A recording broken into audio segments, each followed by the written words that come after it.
Good morning everyone. आज हम Gregor Johan Mendel, जिन्हें हम फादर ऑफ जेनेटिक्स भी कहते हैं, फादर ऑफ जेनेटिक्स। तो father of genetics Gregor Johan Mendel ने 1865 तक, 1857 से लेकर 1865 तक, 1857 से 1865 तक, 1857 से 1865 तक, 65 तक 9 ईयर मैं जो एक्सपेरिमेंट कर रहा था, हाइब्रिडाइजेशन एक्सपेरिमेंट जो उन्होंने किया था, किस पर? On the plant garden pea. और according to his experiment Mendel जो है उन्होंने क्या दिया था? Law of inheritance. जो आपके 3 लॉज थे जो हमने कल की क्लास में पढ़े हैं, कौन कौन से थे? Law of dominant, law of segregation and independent assortment जो है तीसरा जो नियम था आपका, थर्ड जो लॉ था। और उन तीनों जो लॉज है आपके मेंडल्स के, जिनको हम मेंडलिज्म भी कहते हैं, उसकी इंपोर्टेंस क्या है? तो what is the importance of Mendel's law? तो आपका आंसर होगा this one, number 1। It is extremely important that dominant character are found in living organism because various harmful and lethal, हानिकारक एंड लीथल, घातक genes विंग्स recessive अप्रभावी होते हैं, can not express themselves, अपने आप को एक्सप्रेस नहीं कर पाते हैं, on the presence of dominant genes या in the presence of dominant genes. It's mean आपने जो मेंडल था, जो फर्स्ट लॉ था डोमिनेंट, जो लॉ ऑफ डोमिनेंट था, उसमें क्या था आपके? एक तो था डोमिनेंट कैरेक्टर, एक था आपका रिसेसिव कैरेक्टर, एक तो प्रभावी लक्षण था, एक अप्रभावी लक्षण था।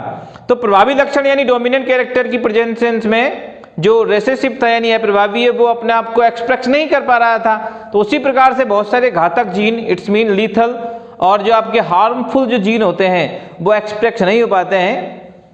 तो ये हमें कैसे पता चला? ये हमें चला मेंडल्स के लॉ से। तो ये इंपोर्टेंस है इसकी। ओके, नंबर 2 जो है, नंबर 2 जो है कॉन्सेप्ट, जीन कॉन्सेप्ट जो है वो आपकी क्लियर होती है मेंडल जो है उसके लॉ ऑफ सेग्रीगेशन से। इट्स मीन जो दूसरा नियम था, सेकंड लॉ था मेंडल का, जिसे आप गैमेट प्योरिटी के नाम से भी जाने जाता है। It's mean law of segregation जो है उससे क्या होती है? जीन कॉन्सेप्ट जो है वो क्लियर होता है। ओके, प्रूव्ड होता है उससे। आगे आते हैं नंबर 3 पे। According to the law of segregation, जो आपका लॉ ऑफ सेग्रीगेशन है, जो दूसरा नियम है मेंडल का, उससे यह भी जो बताया जाता है क्या? 1 जीन हैज 2 एलील्स। जैसे आपका फॉर एग्जांपल जो आपके कैपिटल T है, ये क्या है? टॉल प्लांट को क्या करता है? कंट्रोल करता है, बट इसके क्या है? 2 एलील्स है। एक तो कैपिटल T है यानी पादप की लंबाई एक कैरेक्टर है, प्लांट हाइट, और उसमें टॉल जो है वो T है, कैपिटल T, और स्मॉल जो है स्मॉल t, यानी 2 एलील्स जो होते हैं, इट्स कंट्रोल 2 कॉन्ट्रास्टिंग ट्रेट्स। ये आपको कैसे पता चला? ये पता चला मेंडल के लॉ ऑफ सेग्रीगेशन से। तो इज दिस क्लियर? यानी प्लांट की हाइट है, उसके लिए जीन है, कौन सा जीन है? T जीन है। उसके आपके कितने विकल्प है? उसके कितने आपके फॉर्म्स है उसकी? तो कितने एलील्स है उसके? तो 2 एलील्स है, जो क्या है? एक कैपिटल T है, एक स्मॉल t। ऐसे ही यदि आपका सीड का कलर ले लो आप, येलो एंड ग्रीन, तो येलो जो है आपका कैपिटल Y से होगा, ग्रीन जो है स्मॉल y से होगा। ऐसे ही आपके उसका आकार ले लो, शेप ऑफ सीड, जो राउंड है वो कैपिटल R है, और जो रिंकल्ड है वो स्मॉल r है। तो यहाँ पर जो आपका सेग्रीगेशन था, लॉ ऑफ सेग्रीगेशन, उससे क्लियर होता है। ओके, नेक्स्ट वन जो 4 है आपका, new characters in cross hybrid can be better understood by Mendel's law.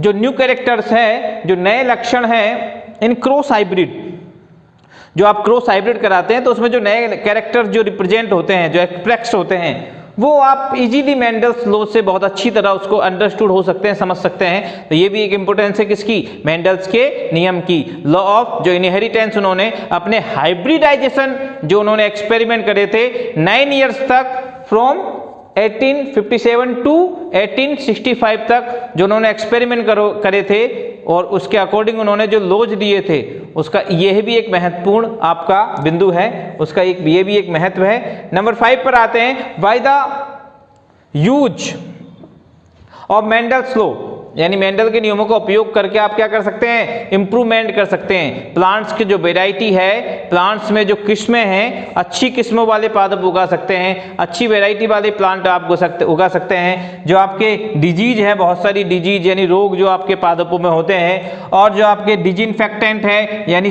जो आपके संक्रमण वगैरह आपके होते हैं, रोगाणुनाशी जो पादप है, उनको आप क्या कर सकते हैं, उनको रिप्लेस कर सकते हैं। कैसे, रोग प्रतिरोधी किस्मों में, यानी जो आपके रोग प्रतिरोधी मतलब रेजिस्टेंस आप उसके अंदर पादपों के अंदर ला सकते हैं। जैसे आपने देखा कि भाई ये जो है, ये जो आपका प्लांट है माना कोई, और उसके अंदर कोई रेसेसिव कैरेक्टर है, कोई लीथल जीन है यानी घातक जीन है, या उसके अंदर कोई हार्मफुल जीन है, वो क्या है, रेसेसिव है। तो आप यदि उसका क्रॉस डोमिनेंट के साथ करा दोगे तो जो वेराइटी आएगी F1 में वो कैसी आएगी, डोमिनेंट आएगी। और डोमिनेंट में वो क्या नहीं था, रेसेसिव प्रेजेंट नहीं हो पाएगा उसकी उपस्थिति में।